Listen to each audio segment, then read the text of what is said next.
Você está no podcast Academia do Agro, dedicado à competitividade do agronegócio brasileiro, com abordagem de temas que fazem parte do seu cotidiano, trazendo dicas e sugestões para o seu trabalho. Vamos juntos!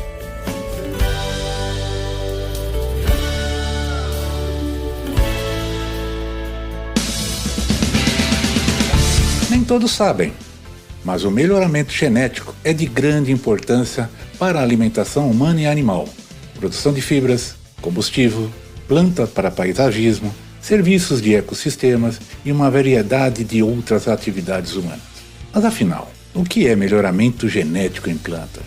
O melhoramento genético de plantas é a produção de vegetais por cruzamento seletivo, hibridização ou ferramentas de biotecnologia. É um mecanismo de produção de novas variedades de plantas para a horticultura e agricultura. Também conhecido como domesticação de plantas, o melhoramento genético gerou a maioria dos cultivos para a alimentação da população humana e faz parte da nossa evolução. Das 250 mil espécies de plantas que hoje são descritas e caracterizadas, atualmente cerca de 50 mil têm potencial de interesse econômico. Com maior conhecimento sobre os genes, descoberta da estrutura do DNA, a biotecnologia moderna foi se consolidando e permitiu uma revolução tecnológica no melhoramento genético de plantas. Um dos objetivos de praticamente todos os programas de melhoramento, nome técnico que se dá a todas as pesquisas e práticas para obtenção de um novo cultivar, é aumentar o rendimento.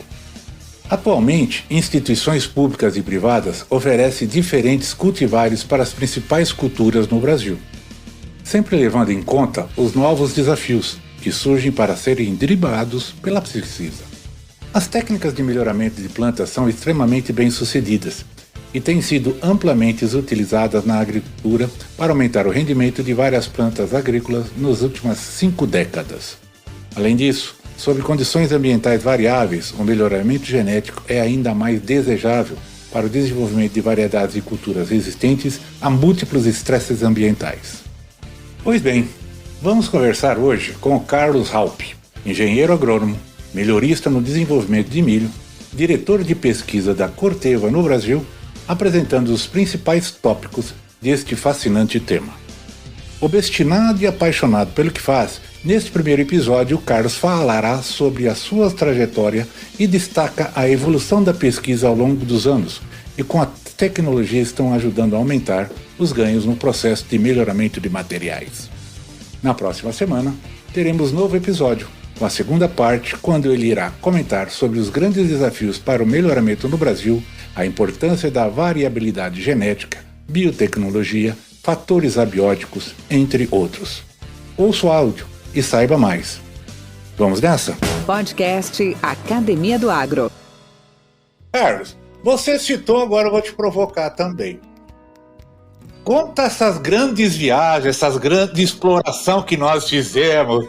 Comenta um pouco então, vamos ver a sua memória, como é que está, porque a minha, é uma vaga memória, né? Mas com certeza você tem todos os detalhes.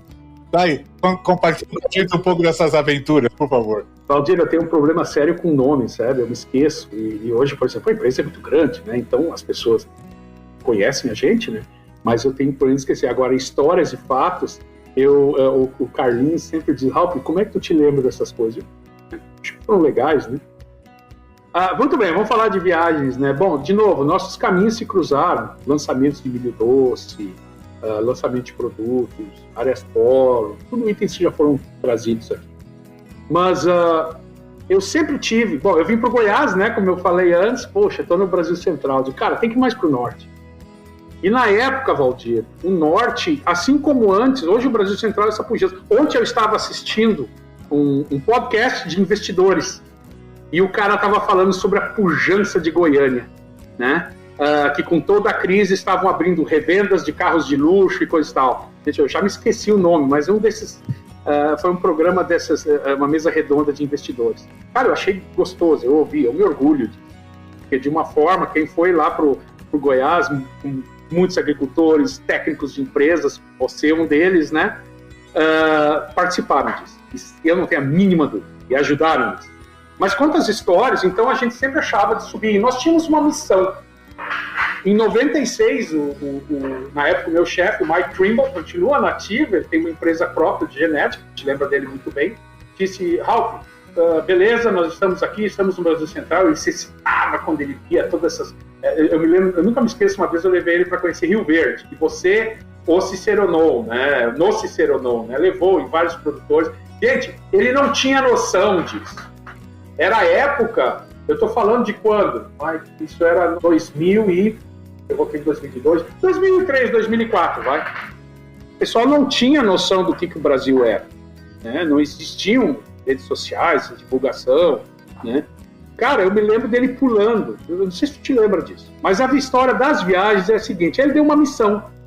Bom, a nossa agricultura está tropicalizando, nós temos que ter mais condições de trabalhar com melhoramento para tolerância a doenças, esse tipo de coisa. Precisamos de uma estação no norte, uma região mais tropical. Tudo bem. Então começou, e essa viagem que eu vou comentar foi uma famosa viagem que a gente fez. Você, saudoso Dr. Sugan, Hexodihardion, que era o nosso gerente de produto, equivalente ao Gerson hoje, ao Peixoto, Delmar Brenner e eu. Fomos numa D20, a viagem foi, eu acho que de uns quase 10 mil quilômetros e eu dirigi ela toda, não deixei ninguém dirigir, era fominha. Ela não tinha ar-condicionado, tá? Então nós saímos, Brasília, fomos a Luiz Eduardo Magalhães, que acho que não era Luiz Eduardo Magalhães na época, acho que era Mimoso, né? Barreiras, Correntes, Rio Oeste, Balsas. Em Balsas visitamos algumas fazendas que foram fantásticas para a época já, né? Da SLC, eu acho que dá para mencionar aqui, a Parnaíba, muito bem recebidos. Tínhamos um consultor lá, que nos ciceronou também. E depois continuamos nossas andanças, enfim, fomos a Palmas, onde, veja bem, depois nós acabamos trazendo um centro de pesquisa para lá, que na época Palmas não tinha ponte ainda, nós atravessamos de balsa. Aliás, Valdir, se nós tivéssemos comprado uns terreninhos na época, hein, a gente ia ter uma grana boa. Mas não tinha agricultura ao redor, não tinha. E hoje você anda aqui, você tem... Na época tinha o foco de Pedro Afonso, tinha, acho que a Lagoa da Confusão, acho que lá... Um pouquinho em Araguaína aqui para baixo, isso, Gurupi, e acabou. Acabou. Né? Então, essa foi uma viagem fantástica que a gente fez, que nos abriu muitos horizontes. Você era o líder da área comercial aqui, você era extremamente... Eu me lembro que em Brasília, isso não vai te lembrar, nós jantamos com um senhor que era do Clube Amigos da Terra. Ele era consultor do Amigos da Terra. Um senhor de barba, desculpa, eu esqueci o nome, mas um cara foi muito gostoso, foi muito interessante. Então, coisa, quando a gente... John Landers. Eu acho que é isso. Então, essa coisa, assim, você está me trazendo aqui para falar de pesquisa, mas não existe pesquisa. Melhoramento é uma coisa, é uma fatia do negócio. Mas uma das coisas que a gente sempre procurou trazer é essa integração, né? Essa coisa de andar junto.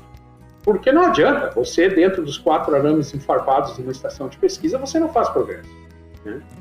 Então, com isso, a gente foi para lá. Porém, foi uma viagem, muitas passagens, pitorescas, enfim, foi uma viagem muito importante e nos abriu, tanto é que um ano depois estávamos com experimentos lá. Só que, quando nós terminamos isso, nós então marcamos uma viagem para lá, com mais uma pessoa junto, que é o Kenny Martin, que era o meu mentor, foi meu mentor por 6 meses, que era o nosso melhorista de Clifton, Georgia, um melhorista de muito sucesso, que eu aprendi pra cara, ficou comigo 24 horas ali comigo, ele trouxe a esposa, coisa e tal. Aí tem uma passagem bem pitoresca, que eu estava me lembrando hoje de manhã.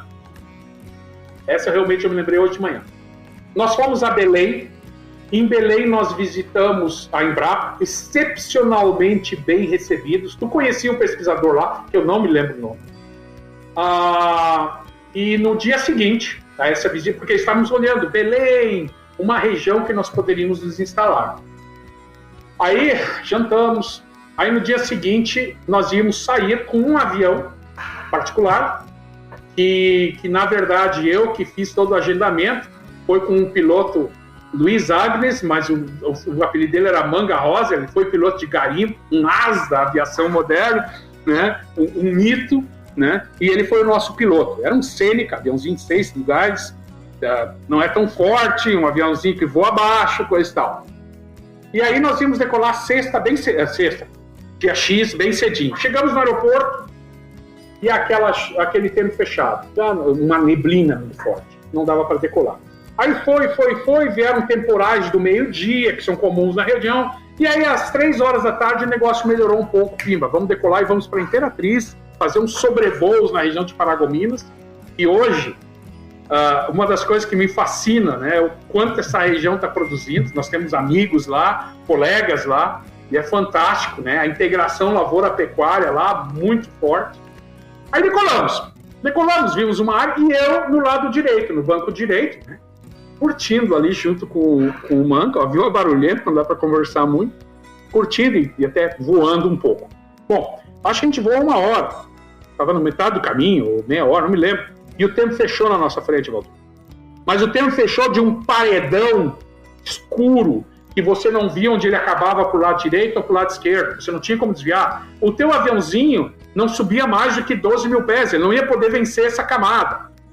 E o Manga se virou para mim, muito tranquilo, e disse, me chamava de Carlinhos. Carlinhos, o negócio é o seguinte, nós podemos ir. Esse negócio aqui vai bater até dizer chega. Nós podemos chegar em Imperatriz estar fechado. A alternativa é estar fechado. Nós vamos ter que voltar para Belém, passar pelo mau tempo de novo. Eu olhei para eles e disse, vamos voltar para Belém agora. Tomei a decisão sem perguntar para ninguém. E me virei para trás. O Kenny Martin já estava se borrando de medo ali, né? E eu me virei para trás. Mike, é o seguinte, nós estamos voltando.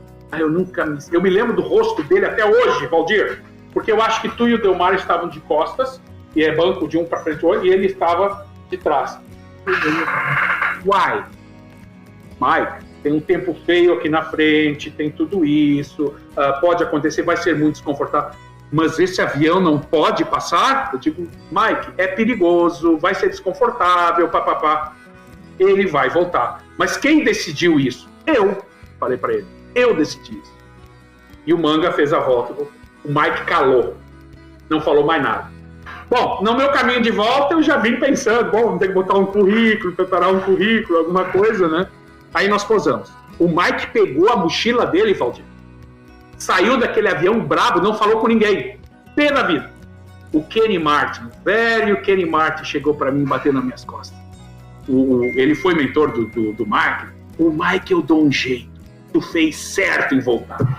Bom, fazer uma história longa, curta, eu sempre falo isso. À noite nós fomos jantar e o Mike pediu a palavra. Aí ele disse assim, pessoal, eu só queria dizer uma coisa. O Carlos fez a coisa certa. Eu fiquei bravo, fiquei pé da vida, não falei com ninguém, mas ele fez as coisas certas. Valdir, põe uma coisa na tua cabeça. Nós temos vários conhecidos no agronegócio, muita gente. O tempo ruim derruba avião. Temos N histórias, sabe? Terríveis, chatas, desagradáveis. Então, quem sabe ali, Valdir, nós tomamos a decisão correta, sabe? Então, isso para mim foi uma coisa que me marcou. E depois fizemos o voo, fomos a balsa, fomos a vários, com um tempo bom, visitamos vários locais, e foi o que nos levou a abrirmos um programa em Balsas, que era um lugar que tinha um pouco de agricultura, que tinha uma agricultura na época, né? E que depois veio a ser o nosso programa de Palmas, que hoje é uma estação de tecnologia, uma das maiores do mundo, isso é público, né? Temos toda a parte de conversão de linhagens, de jardim de inverno para todos os programas, uma estação quarentenária credenciada pelo Ministério da Agricultura, toda a parte de marcadores moleculares, é fantástico, sabe? E começou ali, Valdir. Hoje, não sei se tu sabe, hoje em Palmas nós temos, não só temos o lugar onde nós estamos, nós temos vários sites, né? E como eu falei lá no início, né? Várias empresas, várias instituições indo para lá, acreditando, né? Porque realmente o melhoramento é onde está crescendo, né? Muito. Hoje é a última fronteira dentro das condições de respeito a reservas, reserva permanente, reserva regulada, esse tipo de coisa. Mas essa é uma história assim, que eu acho muito bacana, que, de novo, eu pessoalmente tenho amigos, eram amigos, né, faleceram, que tomaram decisões erradas na hora errada.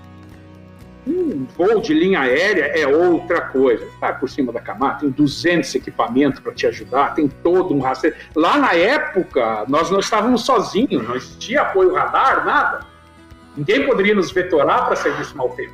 Enfim, essa é uma passagem legal, Valdir. Você lembrou agora ou não? Agora eu lembrei de uma parte final dessa última aventura, foi que quando nós chegamos em Araguaína, o próprio voo oficial lá, que era um Fokker 50, não conseguiu chegar em Araguaína. E vocês tinham um compromisso urgente, né, dentro da programação, chegar lá em Toledo, do Paraná.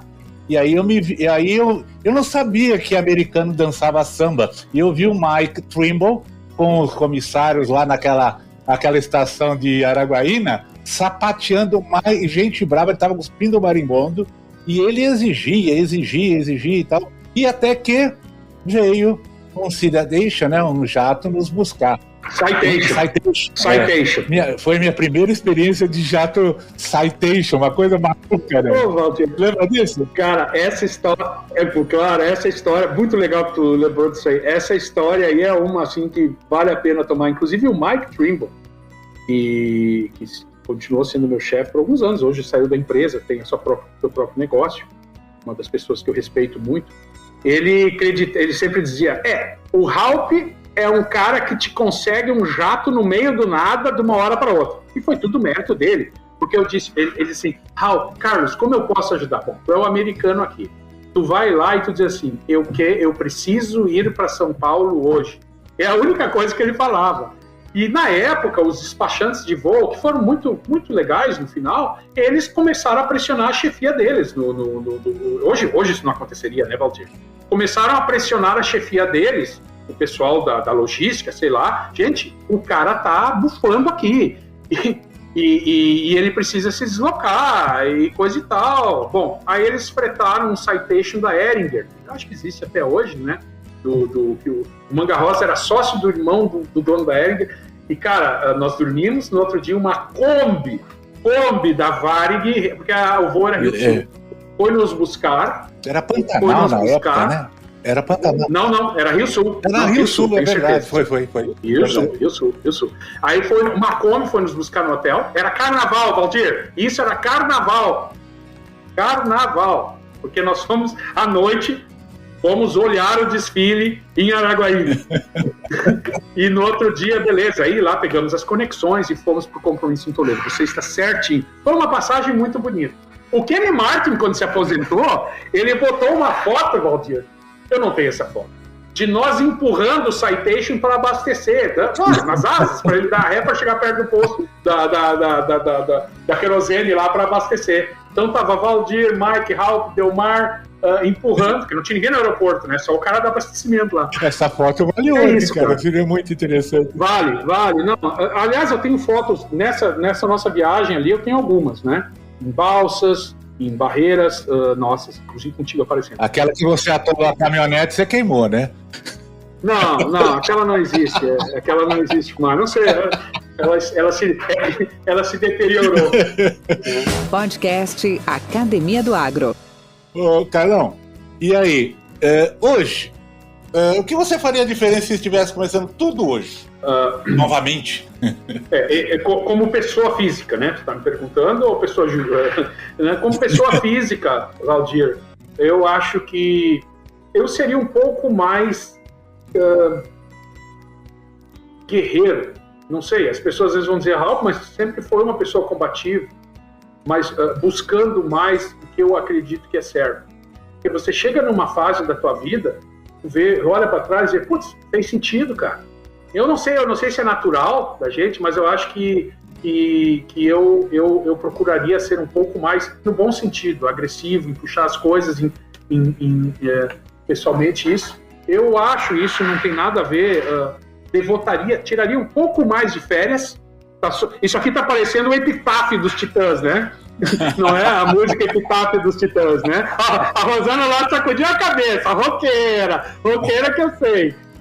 Mas eu acho que eram coisas que eu olharia mais. Do ponto de vista de, vamos dizer, pessoas jurídicas que eu represento, que eu faço parte, né? uma das coisas que eu mais me realizo trabalhando, agora eu vou falar da minha empresa, da Pioneer do Bom e hoje é do Corteva. Eu sempre tive muito respeito e muita estrutura. Isso tanto da área comercial, dos líderes locais, né? You name it, né? Mariano, Logan, depois quando veio o Daniel. Aí, gente, naquela época, era Daniel, você, Verla, o Davanzo, o Peixoto, era um timaço. Nós trouxemos híbridos simples para o Brasil. Para o Brasil, não, eram materiais nossos. Nós fizemos a transição para o híbrido simples. E todas aquelas coisas, não vai produzir, não vai polinizar, coisa e tal, mas permitiu aquele salto de produtividade. Então, assim, eu tenho muito agradecimento sempre, né? E eu acho que eu não sei, eu acho que toda a carreira foi muito bacana, mas então eu vou ficar aqui falando mais só de mim, né? Eu acho que são coisas que eu faria diferente. Talvez, e eu tive essa oportunidade, né? Eu me dedicasse um pouco mais a fazer um doutorado. Eu nunca fiz, se bem que isso nunca me atrapalhou na minha carreira, mas eu tive essa oportunidade. Quando eu estava em Minnesota, meu orientador disse, se quiser ficar, tu tem a tua vaga aqui.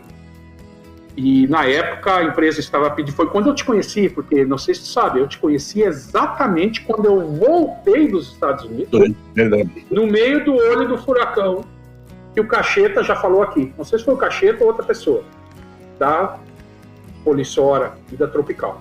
Lembra, Valdir? Eu te conheci no aeroporto de Guarulhos. Não sei quem me apresentou. Esse que é o Valdir, tá vindo para cá, papapá. Então, eu acho que eu faria um pouco. Eu acho que eu tentaria curtir um pouco mais, ser mais leve. A gente sempre foi muito pesado. Eu acho que o Delmar era assim. Eu acho que o Kobiraki, que é o nome que eu não mencionei, continua nativo. Aliás, um bom cara para fazer aqui, não fica a dica. São pessoas que a gente somatiza muito, sabe? Nós tivemos dificuldades ao longo do percurso, né? E isso tirava muito sono da gente. Acho que isso eu faria diferente, seria mais leve.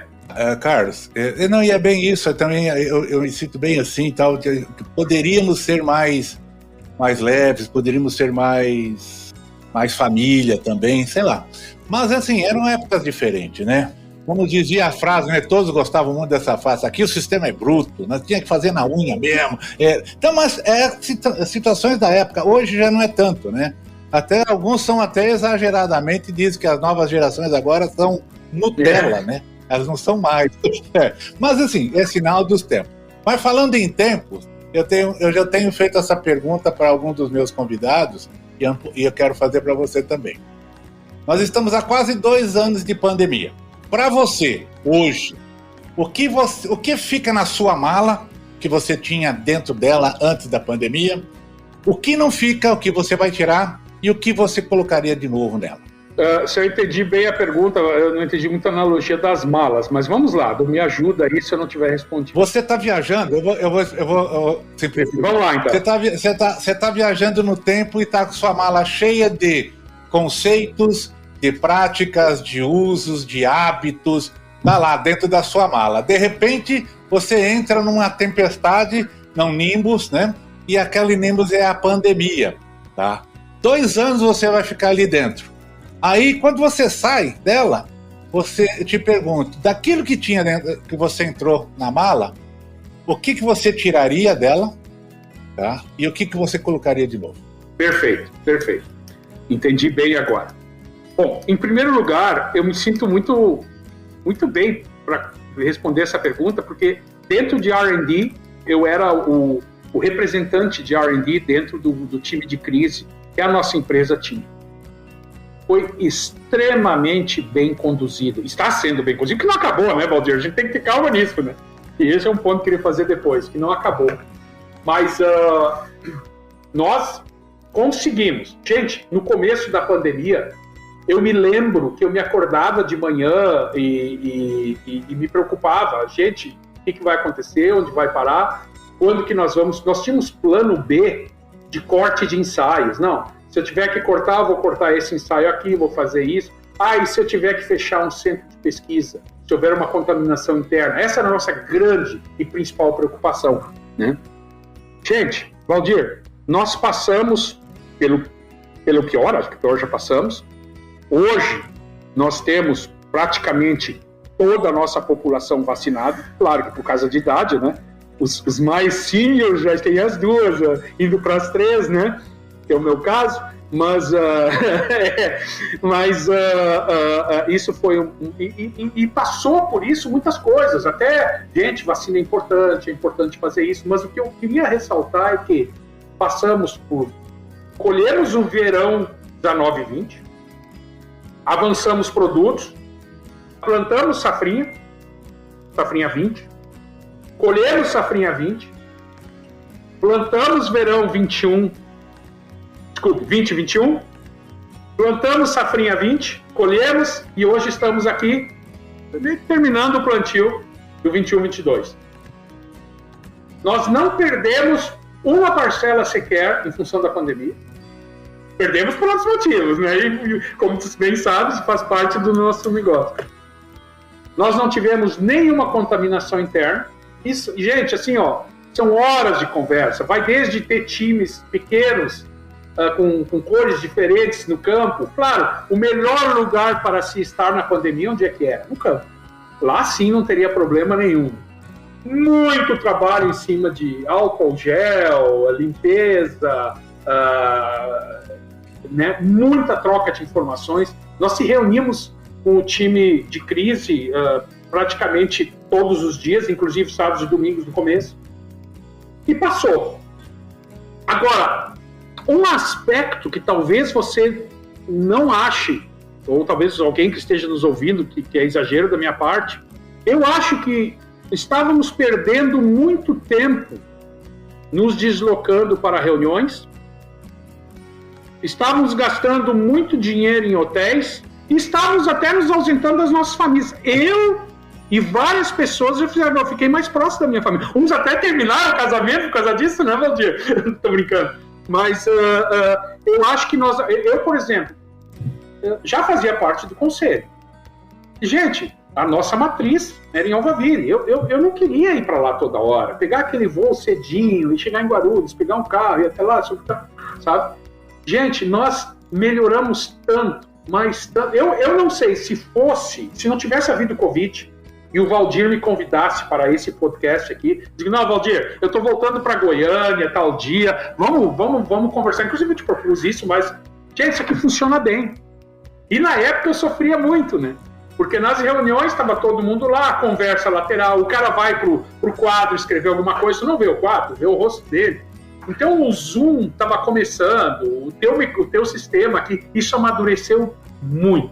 Então eu digo assim, Valdir, nós nos tornamos mais eficientes e fomos capazes de dizer, não, isso aqui é crítico. E uma coisa que foi muito bacana no Brasil, e isso a gente deve muito à nossa ministra da Agricultura, né, que desde o início foi lá e batalhou a agricultura, e não poderia ser diferente, mas nos fez atividade prioritária, então nós não precisamos fechar e continuamos trabalhando. As estações de pesquisa, pessoas com alguma comorbidade, foram trabalhar de casa, coisa e tal, mas funcionou muito bem. Então o meu grande aprendizado é essa questão da eficiência. E o que eu tiraria da mala seria isso. Eu acho que um excesso de reuniões, esse tipo de coisa. O Daniel Glatt, é uma pessoa que eu quero citar aqui, foi uma das entrevistas que tu fez no auge da pandemia. E o Daniel, daquela forma extremamente assertiva dele, simplista, no bom sentido, né? Ele falou uma coisa, gente, o que eu faria? Né? Ele falou os cuidados, coisa e tal, e ele disse uma coisa, Valdir, comprem os seus insumos, porque você não sabe se vai ter caminhão, se vai ser trem, se vai ter navio. Isso foi em junho, acho que foi junho de 20, Valdir, posso estar errado. E, cara, que dica, né? Nós estamos vivendo isso hoje. Né? Então, o Daniel, na época, foi muito... Hoje é fácil dizer, né? Mas na época ele foi muito... Então, eu achei bacana isso. Né? Pessoalmente, na empresa, inclusive, a gente tratou de fazer isso. Né? De garantir. Agora, o que seria diferente? Eu acho que eu tiraria isso e não acrescentaria nada. Claro, semana que vem vou estar me reunindo. Eu participei de tours esse ano, né, mantendo as distâncias. Os tours diminuíram de tamanho, é ótimo. E semana que vem eu vou estar me reunindo pela primeira vez, não virtual, né, com uma pessoa, né? Nós vamos fazer um trabalho em Goiânia e vamos nos reunir. Já obtive as aprovações, coisa e tal, e isso é bacana. Então, eu acho que a pandemia, eu aprendi pra caramba. O fato de eu ficar em casa, existem outras questões também, me facilitou. Eu tive um pequeno problema de saúde. E o fato de eu poder ficar em casa, gente, eu acho que sem a pandemia seria uma outra trajetória. Claro que ninguém precisa uma crise dessas para melhorar alguma coisa, mas assim, então pessoalmente, e eu acho que nós nos aproximamos muito mais, porque nós temos estações de pesquisa em vários lugares do Brasil, então todo dia a gente estava conversando e acabava conversando. Hoje já diminuímos, a frequência caiu bastante. É isso. Podcast Academia do Agro. Carlos, essa aí não teve colinha que eu te mandei, não. Essa aqui é diferente, essa pergunta, tá? Não tá no seu escopo aí, não. É o fitness intelectual emocional. Bonita palavra, né? Fitness emocional e cultural. E cultural ou intelectual? Os dois. Eles estão intrinsecamente ligados. Que disco, que trabalho musical de rock and roll você me recomendaria hoje? Bom, você sabe que eu sempre gostei de Led Zeppelin e eu comprei um Laserdisc e eu consegui na época um álbum do Noel Porter, do senhor. E cara, eu sempre gostei muito da música. E o Led Zeppelin já tinha uns anos de carreira, né? Eles estavam sem o John Bonham, mas eles fizeram esse trabalho. Foi na Turquia? Não foi na Turquia, foi no Paquistão. Acho que foi no Paquistão. Com muita... alguma coisa assim, na Índia, no Paquistão, alguma coisa assim. Com muita percussão, com muito daqueles percussionistas locais. E aquilo ali, eu sempre adorei a mescla do clássico, tá? Ou do local, do cultural, né? Com coisas mais de ponta. Por exemplo, esses dias eu aprendi a gostar da música sertaneja, né? O Baitaca cantou com um grupo sertanejo, que é o... Ai, gente, são dois bem... esqueci agora. Não é o Jorge Mateus. Jorge Mateus? Não é o Jorge Mateus, é o... Não, beleza, não vê o cara, mas assim, eu acho bacana esses ecumenismos, tá? Então, assim, eu acho que esse álbum do No Porter é um álbum, assim, que na minha vida me marcou muito. Um outro também, que eu curto muito, que é o rock mais progressivo, né? Pink Floyd. Do Mike Oldfield. De quem? Pink Floyd também. Mike Oldfield. Que é o Tubular Bells. Tubular Bells, pra ter uma ideia, foi a trilha sonora do filme O Exorcista. Tem nada a ver com o Exorcista. Mas o que eu acho bacana, Valdir, e isso é da parte de higiene mental, coisa e tal, uma particularidade. O álbum Tubular Bells, do Mike Oldfield, que dura 23 minutos, tá? Foi, claro que o Mike Oldfield que o fez, o inglês, porém, quem o produziu foi o Sir Richard Branson, que é também o dono da Virgin Galactic, que foi para o espaço esses dias. Eu acho bonito no mundo moderno um cara que, tudo bem, nasceu, tinha seu recurso, coisa e tal, mas era um produtor musical do Michael Field, do Sex Pistols, que era aquele rock bem, foi ele também, tá? Produtor e várias outras, a Virgin Records, né? O cara foi para o espaço, ele montou uma estação de lançamento, ele vai num avião e aí o avião se desprende, enfim. Cara, isso eu acho fantástico, Walter. Eu acho que na vida a gente tem que procurar cada vez mais essa coisa. Eu admiro. E hoje eu trabalho com uma turma nova, uma gurizada nova, cheia de energia, com um conhecimento fantástico de tecnologia. Gente, isso a mim me rejuvenesce. Claro que os caras às vezes têm uma ideia, falam, peraí, não é bem por aí, mas tu tem que trabalhar isso, né? Não tem como, mas assim, é incrível o que é possível, como é rápido, como se faz as coisas. Principalmente nessas áreas de tecnologia que eu te falei. Perfeito. E são o futuro, velho. Perfeito. Mas nada vai substituir o ensaio, nunca. Porque por mais que tu prepare, assim, tu não tem condições de... Claro, nunca não se pode dizer de jeito nenhum. Mas eu não consigo ver que você não coloque os teus materiais numa propriedade do teu cliente, no campo, para ele realmente ter aquela informação. Agora, o material que tu sintetiza para colocar lá, vai poder ser bem melhor, bem mais assertivo do que é. No quarter, te recomendo. E Michael Field também, vai atrás.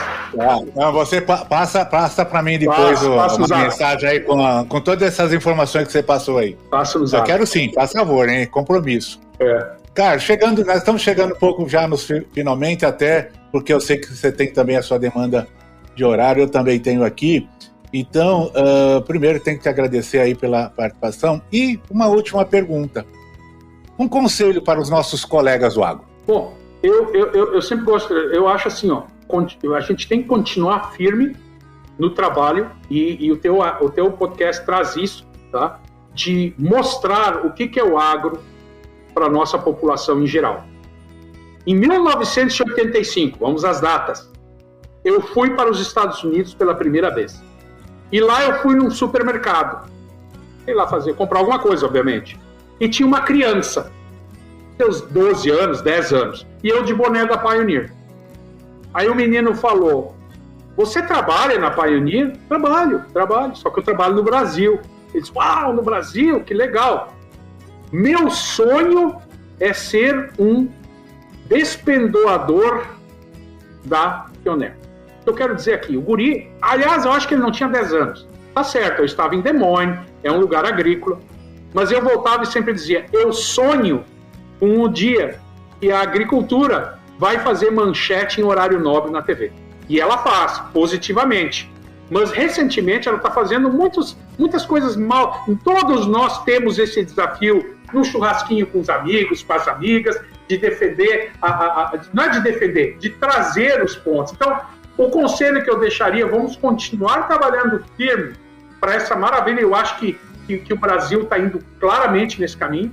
O agro está, nesses últimos anos, contando, bom, não preciso falar. Nós hoje, a mídia como um todo, entende, sabe disso, mas eu acho que nós temos uma tarefa de mostrarmos que somos quem mais preserva. Tu tem propriedade, eu tenho propriedade, tu sabe quanto que tu tem que deixar, as pessoas não sabem disso.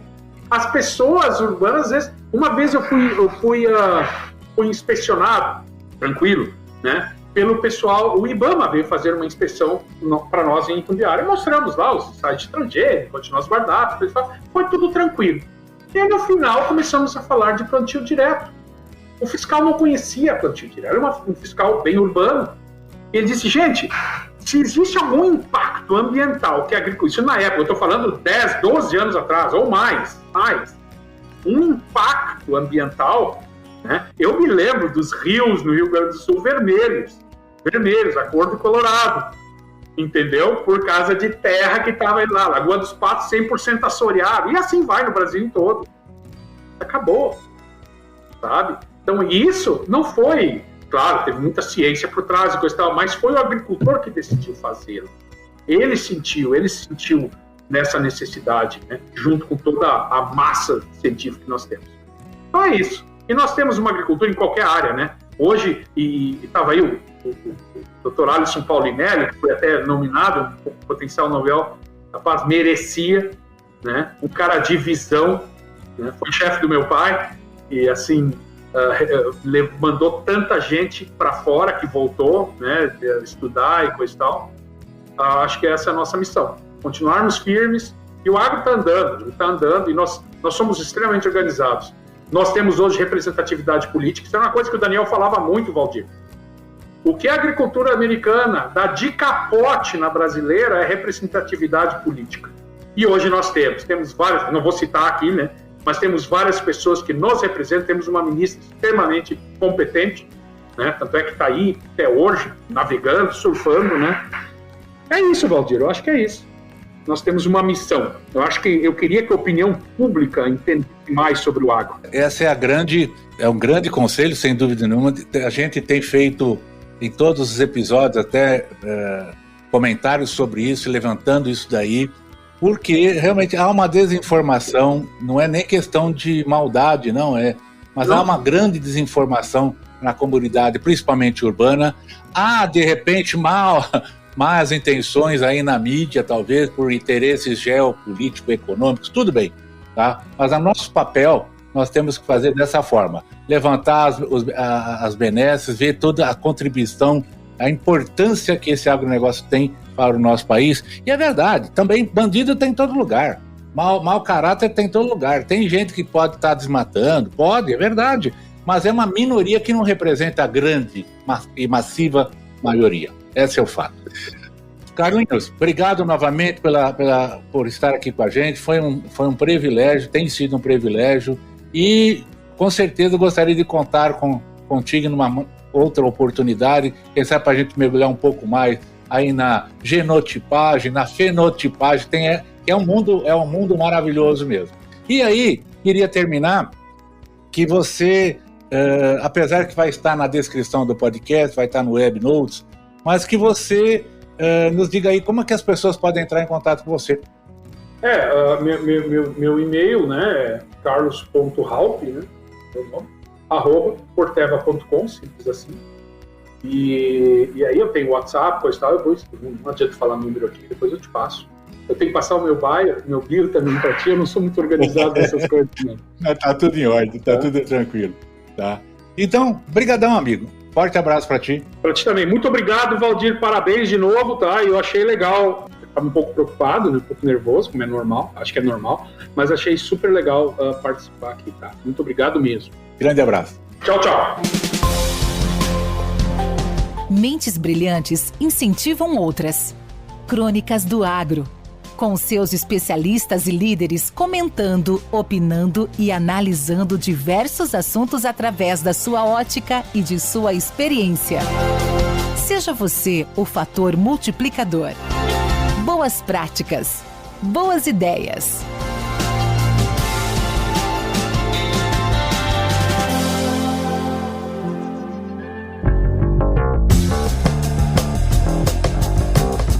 Caríssimos e caríssimas, com os atuais níveis de taxa de juros, remuneração a investimentos em renda fixa, muitos estão aventurando-se no mercado de renda variável, no mercado de equities, ações e até mesmo no mercado de commodities, metálicas, agrícolas.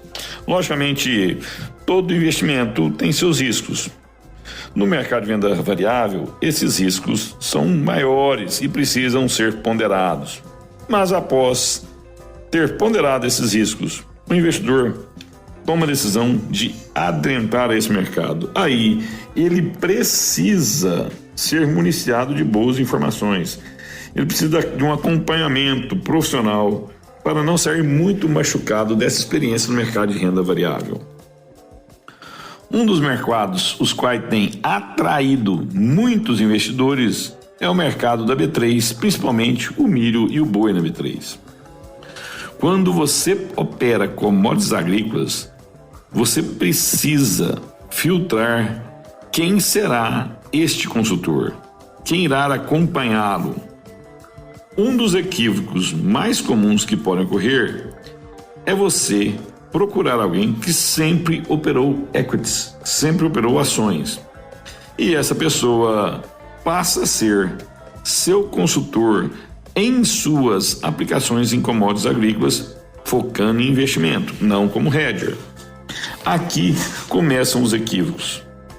São mercados completamente diferentes, são conhecimentos diferentes, são fatores de influências diferentes. E nas commodities agrícolas, os fundamentos são extremamente importantes. Não que os grafistas não tenham sucesso nisso, até tem e muito sucesso, mas os fundamentos são extremamente importantes. Ao operar com commodities agrícolas como milho e boi na B3, tenha certeza de que a sua trajetória será acompanhada por alguém com conhecimento. Verifique onde ele trabalhou, verifique sua história de vida, tente entender a caminhada desse consultor até aqui. O mercado de commodities agrícolas é um dos mercados mais de risco no mundo.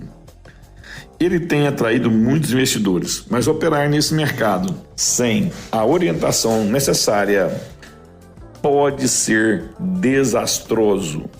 Enio Fernandes, Terra Agronegócios. Obrigado. Com temas expressivos e dinâmicos, esse intercâmbio semanal visa oferecer um melhor desenvolvimento em suas habilidades profissionais e nas atividades e práticas do seu cotidiano. Somos da Academia do Agro, o podcast para todos aqueles apaixonados pelo agronegócio. Te aguardamos no próximo episódio. Até lá!